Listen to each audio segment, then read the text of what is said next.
La direction générale de la radiodiffusion-télévision ivoirienne et son conseil d'administration sont engagés dans le processus de bonne gouvernance. Le directeur général de la RTI, Akasaye Lazare, a réceptionné ce matin à Cocody les résultats de plusieurs mois de travaux confiés au cabinet Deloitte, leader mondial en audit et consulting.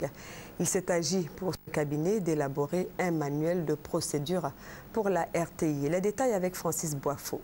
On a remarqué qu'au niveau des achats, tout le monde s'improvisait en acheteur alors qu'il y a un département achat. On a constaté que souvent des agents prennent l'initiative sur eux d'exécuter certaines tâches alors que les responsables ne sont pas au courant. Fini les conflits de compétences, la lourdeur administrative et le manque de responsabilité au sein des directions et services de la RTI. Un manuel de procédure est désormais disponible. Le premier tome explique la vision de la RTI. Le second tome, qui est un tome beaucoup plus technique, plus métier, c'est tout ce qui est processus de production télé, production radio, technique, diffusion, commerciale et marketing.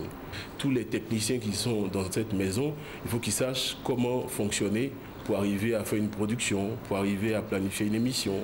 Donc c'est la vie même de l'entreprise qui est rédigée dans ce document. Pour le directeur général de la RTI, Akasaye Lazare, l'élaboration du manuel de procédure s'inscrit dans le cadre de la bonne gouvernance. Et à Akasaye Lazare de préciser qu'il permettra à la RTI de sortir de la culture de l'oralité et de l'informel. Donner à chaque acteur d'une chaîne de savoir par avance ce qu'il doit faire, comment il doit le faire et à quel moment permet non seulement de limiter les risques d'erreur, mais également et surtout de pouvoir situer les responsabilités en cas de dysfonctionnement grave.